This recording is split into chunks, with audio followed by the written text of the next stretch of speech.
Hello and welcome everybody to this XTB video. My name is Walid Koudmani, Chief Market Analyst for XTB.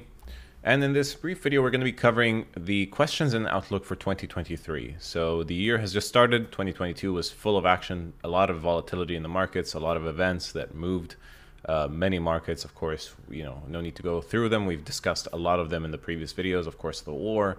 We've had a lot of recession warnings, a lot of central bank topics. Some of these might continue throughout 2023. It might be quite an interesting year as we might see a shift in the central bank policies, although we'll be covering quite a few interesting topics and questions. Of course, as always, if you have any more questions, feel free to leave them in the comments and email us. We're always here to help you out and guide you through these markets. As always, the risk warning first. This presentation is provided for general information and marketing purposes only. Any opinions, analyses, and content does not constitute investment advice or any recommendation. This is purely research. So, a very interesting year ahead of us. And here are some of the main questions that we'll be asking today and probably will be asking throughout the year. Number one is, will inflation come down? Inflation is something that we've all been feeling. Of course, wherever generally you live, you've been feeling it to a varying degree. Will we see a future, a true Fed pivot? So that means a change in approach from the Fed, from an aggressive or hawkish approach where they're just trying to focus on tackling inflation through rising interest rates and so on. And then we have, will the war in the Ukraine end? Of course, this is much more subject to speculation. When it comes to something like the Fed, it's a little bit more predictable. But when it comes to something like war, of course, there's a lot of events that might be variable. But we'll discuss some of the impacts that has had on markets and what might happen down the line. Another thing, especially given how relevant this is nowadays with the earnings season, is will we have an earnings recession? And finally, will oil and nat gas prices fall? Now, we have already seen a slight fall significantly when it comes to the case of nat gas, but can that be expanded into the new year, so coming year? And then how does it tie into some of the other topics we're going to be discussing as well? There's obviously much more to discuss this year. These are some of the key points. There's more, but I wanted to keep this video short and simple, hopefully to give you a broad idea of what's happening and what to keep an eye on. And then, of course, during the year, we'll be keeping you up to date with more in-depth analyses. So let's start with some of the data on inflation, just to give you a couple of charts here. Here we can see the relationship between commodity prices and U.S. inflation, thanks to Macrobon and the XTB Research Department. Please be aware, of course, that the presented data refers to past performance and does not indicate future performance necessarily. But it is a good thing to keep an eye on. This is here on the left-hand side. You can see the U.S. inflation shock of 1974 with the GCSI, GSCI, and then CPI and core year on year. And then you can see here how they're all falling, except, of course, how the fact that, especially nowadays, the commodities tend to have quite a significant impact, given particularly how they then go and impact the rest of the market. So it's an interesting thing to keep an eye on. You can see that in 1974, we had a similar situation here with a pullback that then led to kind of a recovery down the line at the end of the 70s. Now we're heading into the pullback stage of that. Of course, slightly different approach, but interesting comparison. So now the question we will face is, will it go down? Now, temporary slowdowns in inflation are a normal thing. At the same time, the sustainable one is going to be the key to see whether or not the central bank are going to actually change their policy down the line. So here are some inflation facts. U.S. petrol price declined from $5 in June to 3.6 in November last year. This, of course, 2022. ISM prices paid index averaged 83 points between January 21 and June 22, but is down to 46.6 in November. Global container freight index is down $11,000 in September to $3,000 in November. So you see just quite how rapidly things can change. Used car prices are down 15% from peak in January 2022. Used home prices, as measured by Case-Shiller Index, started to decline from the June 22 peak. Now, inflation has long been the main theme of the market and the main reason for most struggles in asset classes, of course, because it limits the potential for investment in other asset classes. An even more important question is how fast and at what levels can it go down? And as we can see here in bold, yes, inflation is already coming down in the US and this process is likely to continue. However, commodity prices have started to decline. The constraints in global logistics are improving, But then again, these are all things that might be shifting given some unpredictable events. So now that's why the Fed becomes reluctant. Now, even recently, we saw the most recent Fed decision of a more dovish approach with the 25 basis point increase. Now, that was highly priced in, but at the same time, they left room for ambiguity when it comes to the aftermath of that, in the sense that they say, generally speaking, Powell says that if needed, more increases will come. Even the terminal rate is coming down, but at the same time, you can see how this is a very variable and fluctuating situation. Now, what might that look like, the inflation coming down? In the absence of another supply shock, this will slow inflation in 2023. However, will it be 2% inflation, which is generally the target, or a combination of consumers? So here's the potential. A combination of consumer demand that is still robust, which is kind of difficult to deal with when it comes to inflation, a resilient labor market, and persistent inflation, where house prices have just started to fall and rental inflation shows a historical lag of at least a year. Of course, because if you buy a house with an interest rate, you're still paying that loan at that interest rate at the same time. So when the rent comes in, or when you're trying to rent the place, you're trying to rent it at the previous or at the price that you paid, in essence. Will keep inflation at levels that will not allow the Fed to be comfortable. Now, that is the key here, is that they're looking for a very specific combination of events to happen. They need to have a slowdown in demand. They need to have, obviously, a slowdown in prices. Wages can't be too high. And so now, if any of these were to change, then we could see a potential shift in the approach of the Fed. This may be the key question as it leads to the next. Will the U.S. Central Bank change its approach in 2023? We've gotten some signs of that, but then again, when it comes to the Fed, and particularly when it comes to the Fed then being followed by other banks, they are very closely tied to the data that's coming out. So if they see the inflation is sustainably going down, then we might see a Fed pivot. If not, specifically with all the measures, they really keep an eye on core PCE and several other things. Of course, if you've been following our webinars, you would see that. They really care about those data, and so it'll be tied to that. But then again, if that happens, probably other central banks will follow in their footsteps. Now, despite a difficult 2022, the last 14 years in equity markets have been surprising for investors, especially in the US. This was partly due to the long expansion cycle between 2009, so after the crash, the global financial crisis, and 2020, COVID, but was also helped by an accommodative change in central bank policies. Never in the history have interest rates been so low, effectively 0% in the US, and even negative in Europe and Japan. Not only that, but central banks have also supported the markets with asset purchases, or quantitative easing, QE. As a result, equity indices have risen more than changes in earnings or GDP alone could suggest, leading to high metrics such as price for earnings or price to sales ratio. And we've definitely discussed this, how there is a sort of a mismatch between, if you look at the fundamental data coming from these companies, or even any risk asset, really, if we don't want to get into crypto, but even that, you would see like an overvaluation in essence compared to what the actual numbers would say. And that is because an over-liquidity in the market stimulates, particularly if it's not reintroduced into the real economy, can essentially cause a bubble of equities. Now, what impact could that have? These investors are hoping that a more favorable inflation outlook could persuade central banks to reconsider their recent decisions and reverse the course of monetary policy in 2023.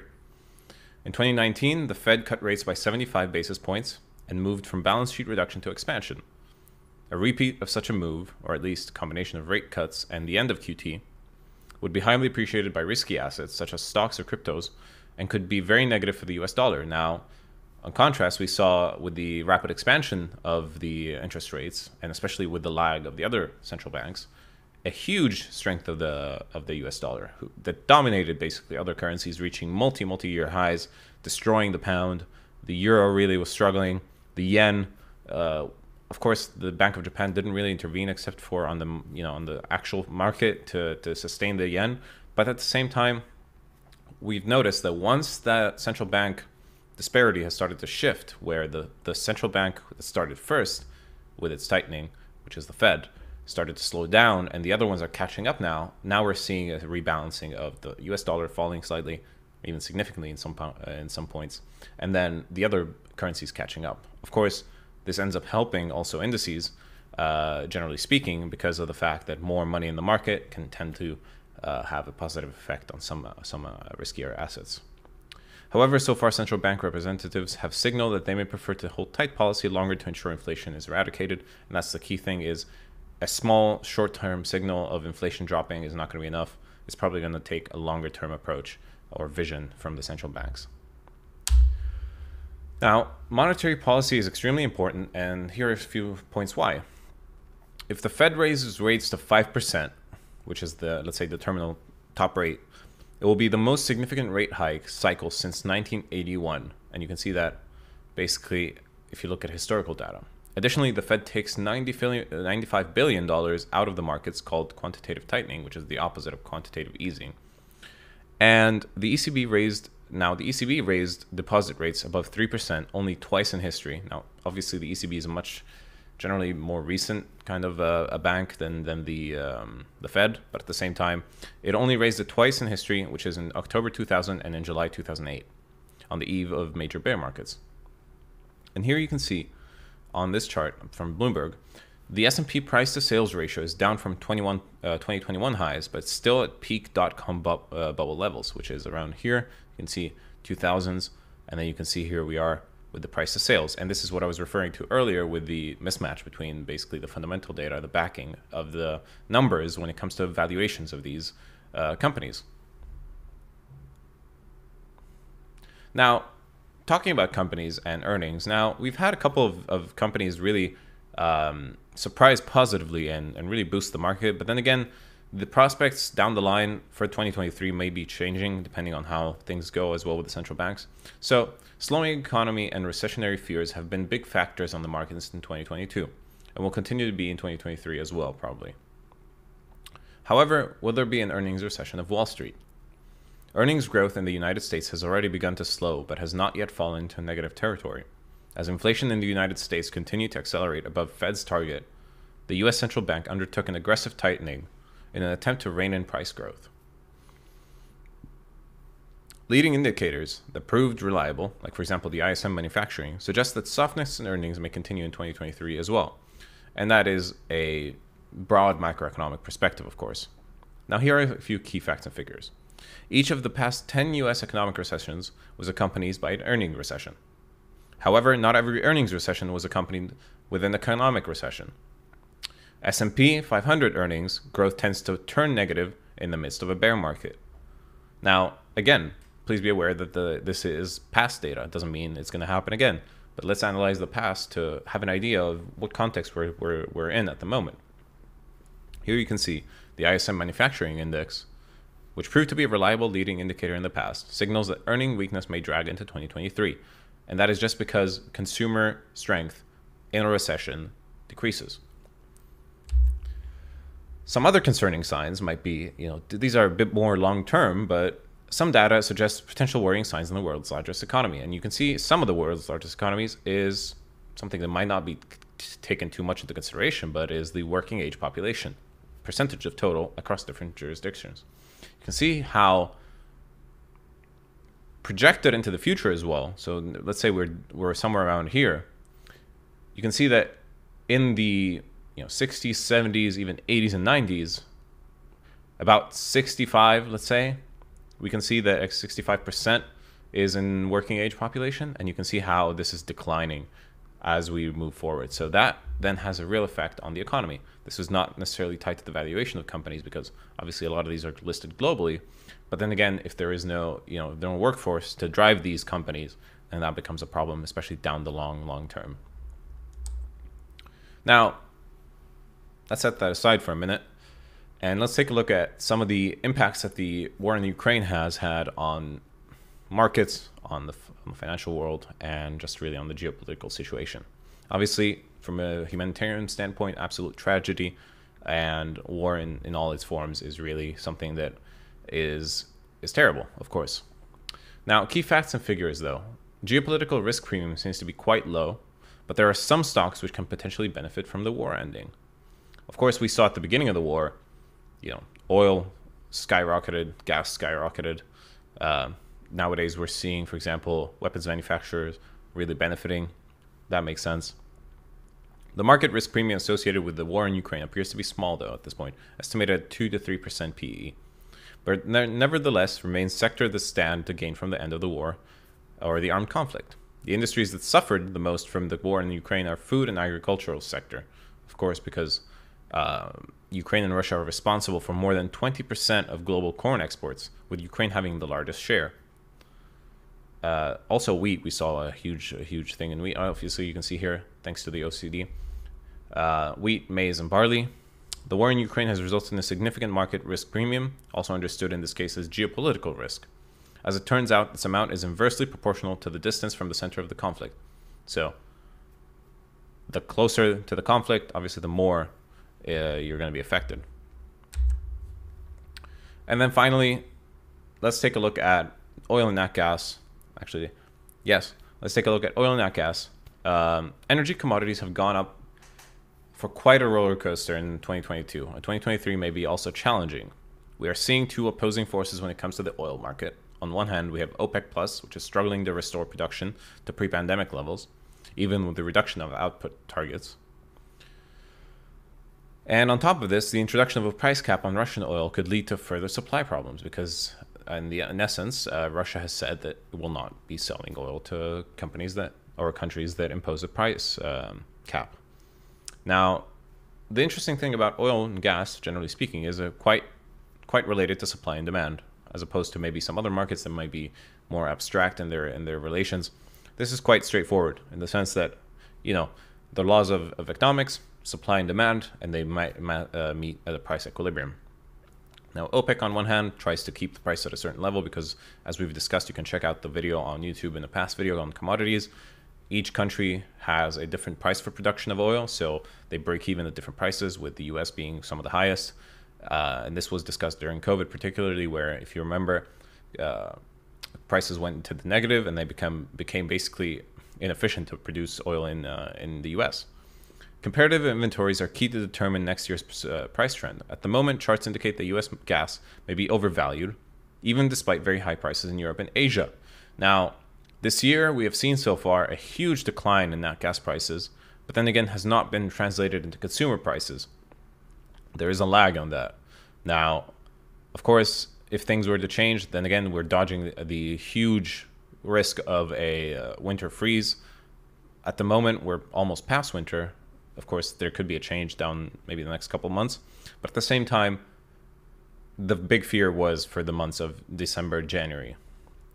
And building up of inventories and stocks across Europe and the US probably helped alleviate that slightly, but at the same time, we're seeing, as I mentioned previously, the risk factor of the Ukraine and the Russia conflict really becoming a bit of a sideline issue at the moment. And some key facts and figures. You can see that gas prices have stabilized after a turbulent 2022. Investors are now wondering whether the stockpiles will be sufficient for the next heating season. Of course, the issue of gas shortages does not apply to the US, but it also has certain commitments to strategic partners in Europe and Asia. This is likely to increase exports and further limitations of supply to the domestic market. US inventories in comparison to the previous year indicate that the price high may have already been reached.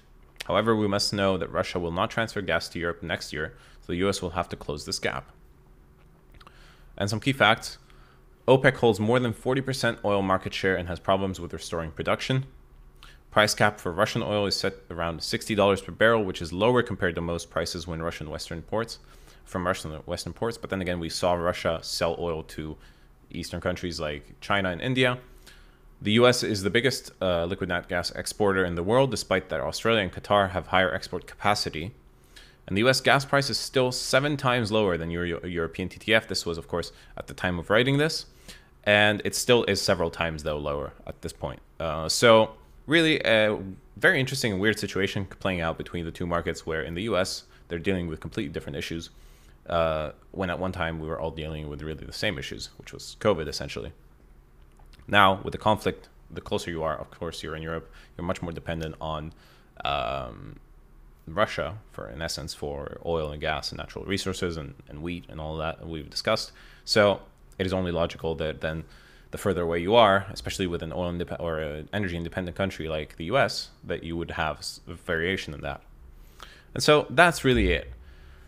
Just wanted to give you a quick update. Of course, this is about 20 minutes. So There's much more to discuss, really, when it comes to 2023, but these are some of the main topics. Of course, if you have any ideas or suggestions, please feel free to leave a comment or talk to your account manager, and we'll be happy to do more content that relates to some of the markets that you might be more interested in. This wasn't so much of a technical analysis of the markets, more of a fundamental approach. And hopefully it was useful. If you enjoyed the video, like and subscribe. My name is Walid, Chief Market Analyst for XCB. Thank you for watching and good luck with your trading.